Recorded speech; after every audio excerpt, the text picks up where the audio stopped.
Welcome back to another edition of Fly Tying with Jim Misiura.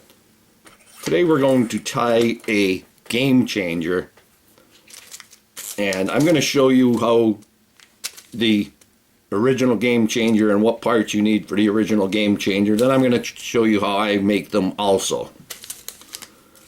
First of all, the hooks are a Kona big game hook, and this is a 2/0. But you can make them any size. You can actually use a 4/0 hook. So, I mean, game changers, you can make these really big and basically as long as you want them. But they're a fantastic streamer, I think.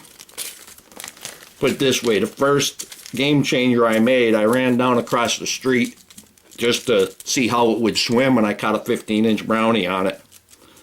But here is the articulated spines. They're from Fish Skull, articulated fish spines, and here they are. They're basically a shank with no hook on them. And you can see this one here over on this side. That's where it would connect to the next one, which has more or less an eye of a hook. And these are the 15 millimeter. They have 10 millimeter, I think they have 20, they have several different sizes. But also, these are a little bit on the expensive side. But the other thing that you use with the game changer is the body chenille, and it gives you that nice puffy body. If you see how that picture is, that's the kind of body you get from this. And there's several different colors. And then this is the body chenille clear. There's basically filler to fill in the gaps between these shanks. But we're not going to use any of this. I'm going to show you how to make a nice small trout size one for small streams. And what we're going to do is, here we go. This is what I do. I take the eagle claw. You can get these at Walmart, cheap enough. Take these cricket hooks, and different sizes. I just grabbed this one, so to save time I'll just do it on this one. So you have your eye, and you go ahead and cut the bend off, and you could cut it to whatever length you want. I would use different sizes so you don't have to waste them. But you just go ahead with your pliers and cut that bend off.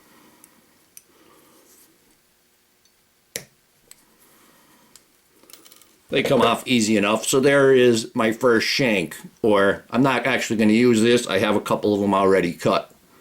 But there is the shank. You would put it in, and then you tie your material to it. And then you take a piece of, depending on what you plan on fishing for, if you're going to be fishing for toothy critters, I would use a wire to connect one joint to the other. And you'll see that when I go on with the next part.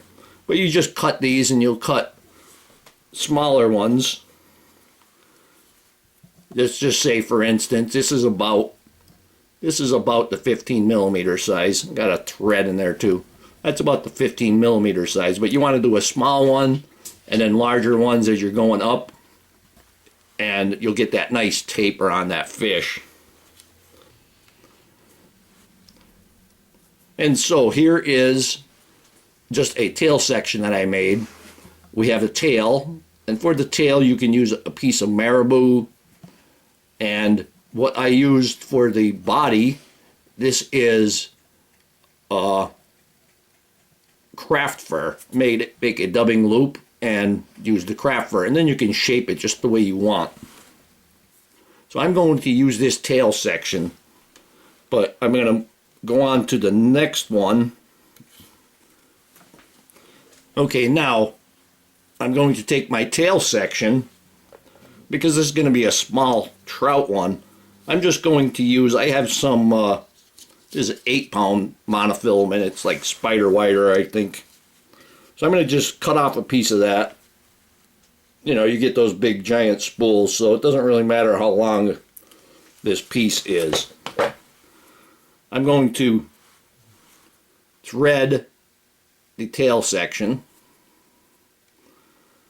I'm going to attach it with that thread. Just like to start out with them almost even. I'm going to use a 8/0 black thread. And we're going to bring this thread to the back.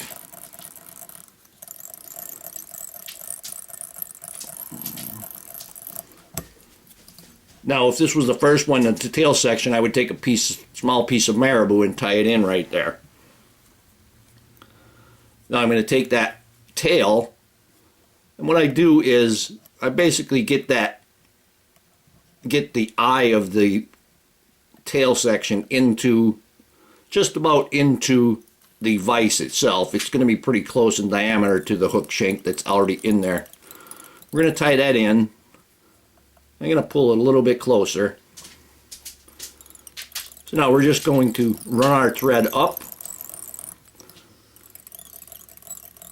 And just for safety concerns or my own conscience, I fold it over and then wrap back. Now that tail section is not going to come off. There's no hook in it either, so it's not going to come off. Like I said, if you had a toothy critter, you still have a chance of breaking one of your joining monofilaments. That's why you would use a wire. Now I'm going to take my dubbing twister and I'm going to make a dubbing loop, and I'm going to make this one pretty long, make it at least 4 inches, and bring my thread up to the front.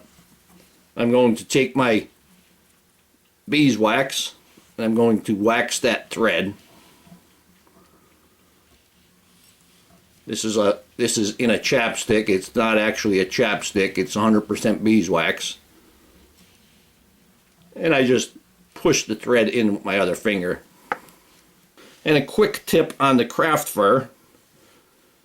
I went to the fabric store, So-Fro Fabric, and you can buy craft fur by the yard. What I basically got was I got a 6-inch wide piece, and it's actually 54 inches long, and it cost me like less than $4. And they even gave me the scraps that fell off. They were only throwing them out if I didn't take them. So I'm going to take this craft fur and I'm going to put that in my dubbing loop. What I usually do is I'm going to cut it a little bit closer to the length. So I'm going to cut these at about 1 inch in length.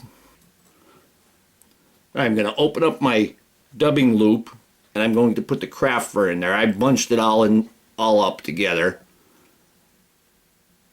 And I'm going to spread it out. Kind of have to keep that loop tight so it just doesn't fall out, even though you have wax on it.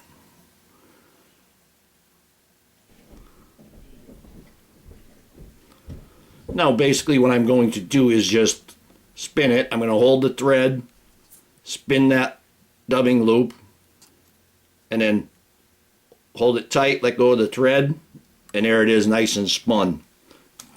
Take your dubbing teaser, because you can see that it's almost turned into a dubbing noodle there. Just tease them out a little bit. Then we can go ahead and wrap it.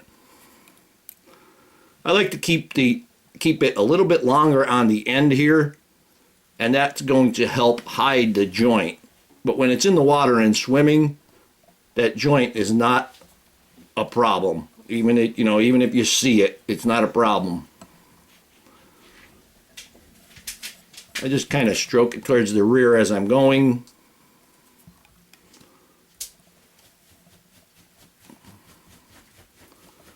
It looks like a terrible mess at first, but it comes out pretty nice. And I'm going to have to add a little bit more to it.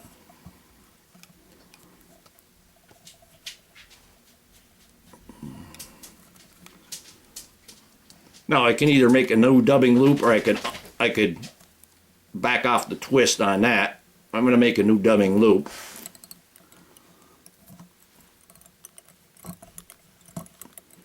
Just secure that. I'm going to get rid of this dubbing loop thread. Now before I make that new dubbing loop, see it's kind of a mess there. What you do is you take your dubbing teaser and pull out the trap fibers. And you can see they're all standing now. Now I can stroke it all back. I'm going to go back just a little bit and I'm going to make my new dubbing loop. I'm going to hold my thread, spin my dubbing whirl. Then when I let go, it turns into a nice craft for a dubbing loop. Go ahead and tease them out a little bit. Don't worry if you lose fibers. We're going to stroke it as we go back.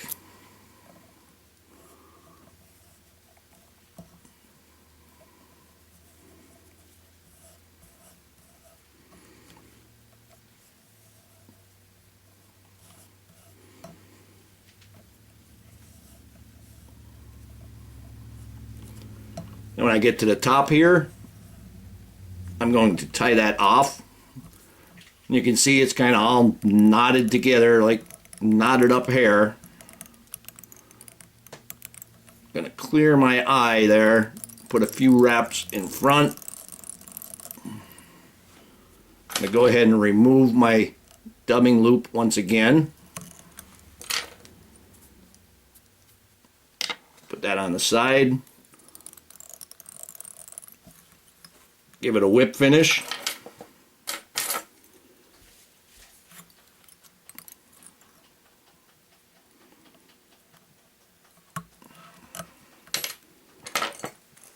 Trim that.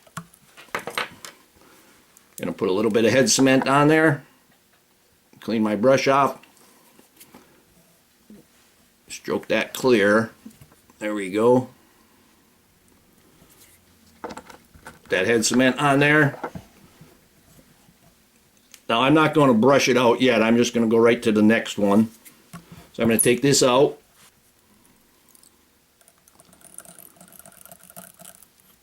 Just thread this up. This one is a speck longer, and that's what you want when you're making these.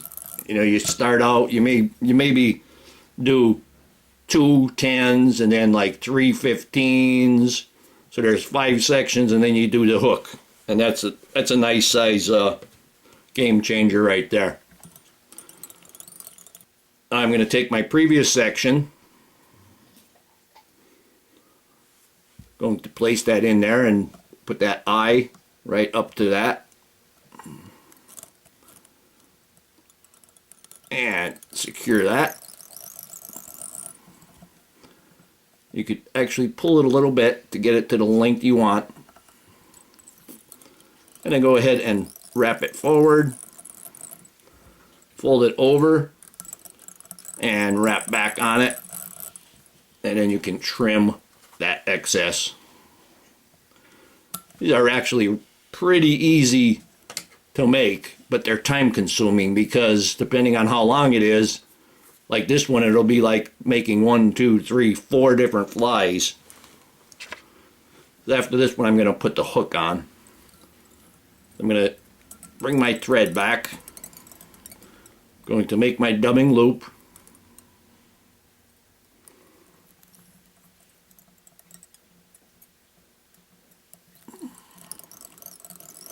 Bring my thread forward. Take the wax again, wax that up.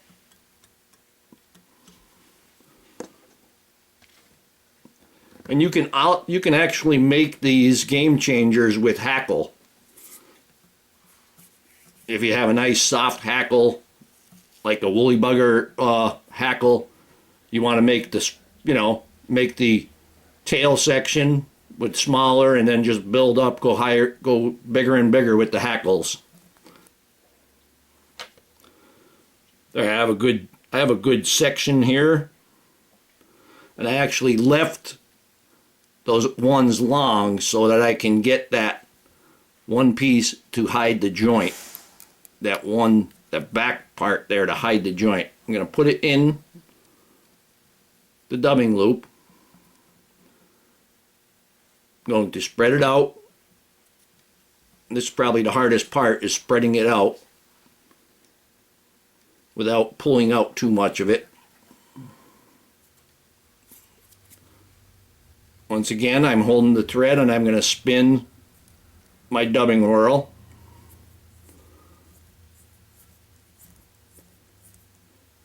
Let go of the thread. Oh, this one I have to spin again. I can see thread through it still. So I'm going to just hang it and spin it. There we go.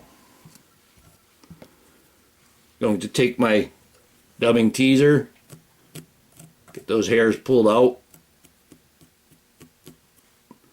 See that better? And we're going to wrap this.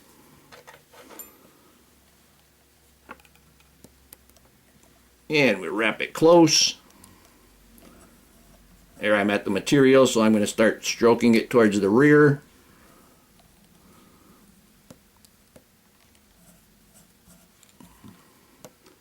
That part there kind of looks like it's laying down, but once I get that dubbing teaser back onto it, it's going to bring it right out. And we'll bring this right up. This one I'm going to get in one.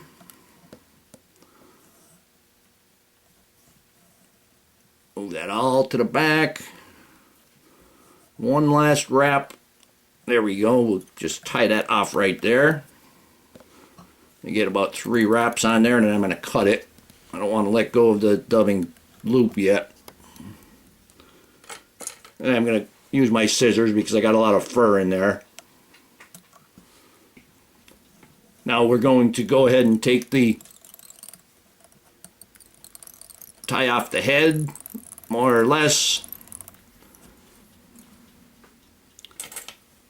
Take the whip finish.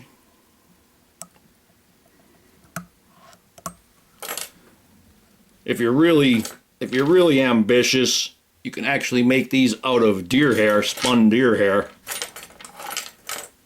But it's going to float. And I've seen them where they're basically a snake. You know, guys have made them, 15 inches long. I'm going to go ahead and put some more head cement on there.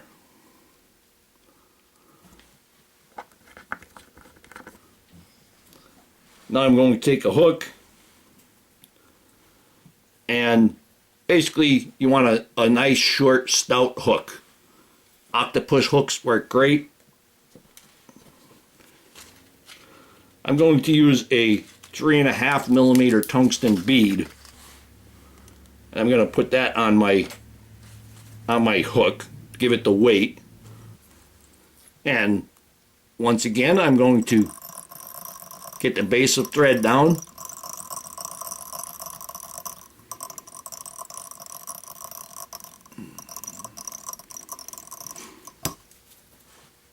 I'm going to take my back sections. I have the monofilament in half,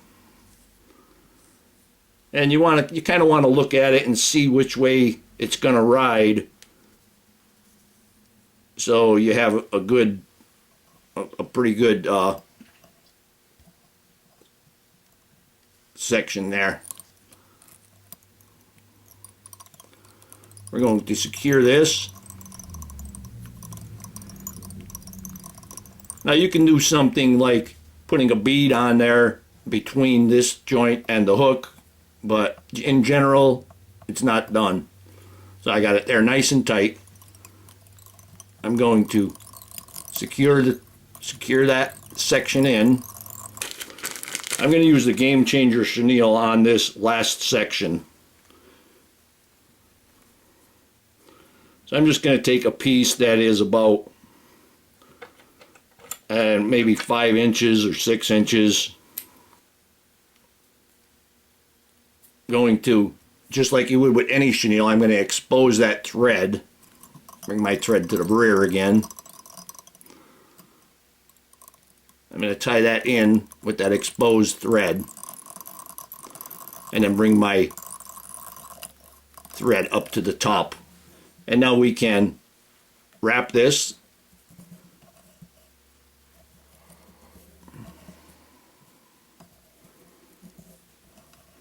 And again, you want to stroke it towards the rear as you're going. This is just giving you an idea of what it's like with the chenille that you buy. And there is different sizes of the chenille. This one might be a little bit on the smaller side for this, but I think I could make this work.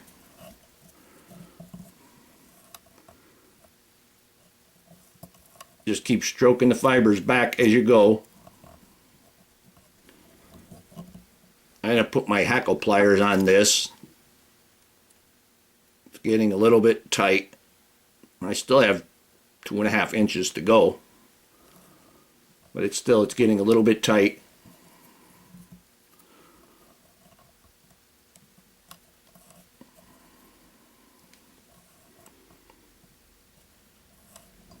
But this is a good example of using your imagination when you're at the vise.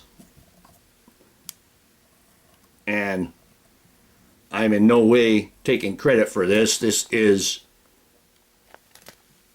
Chocolate. His last name is Chocolate that came up with this one.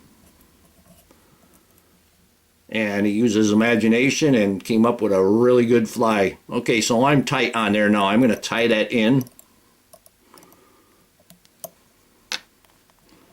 And you can see how this chenille, how much nicer it is like right now at this moment than the craft fur is. But the craft fur is really nice in the water too. It's going to puff out when it gets wet.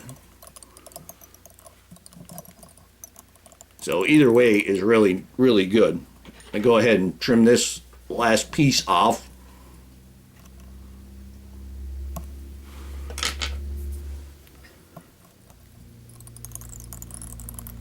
I'm going to whip finish this.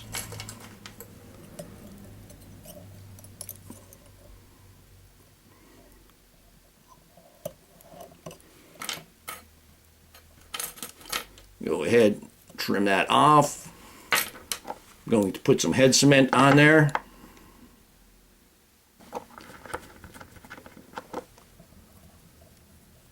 Now what we're going to do is I'm going to take it out and I'm going to trim the rear section. Actually, I'm just going to widen this out. There you go. I'm going to basically stand all of this up. That Velcro is really grabby on the materials.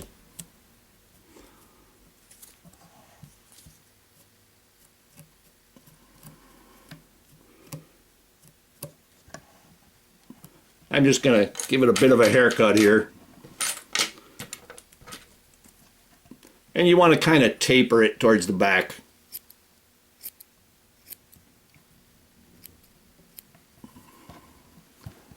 And kind of go all the way around with it.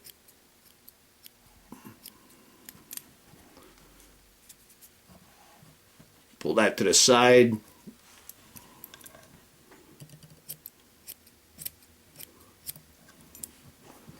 And then the bottom part, you gotta hold that in a little different of an angle.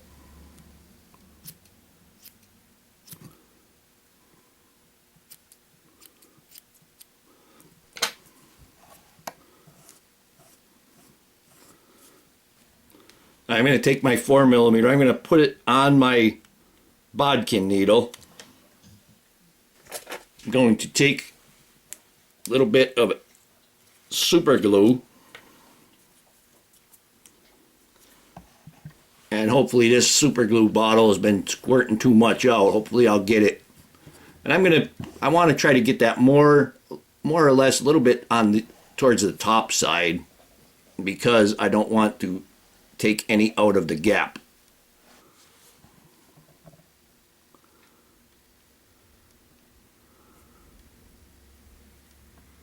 There we go. I'm going to hold it, let it cure.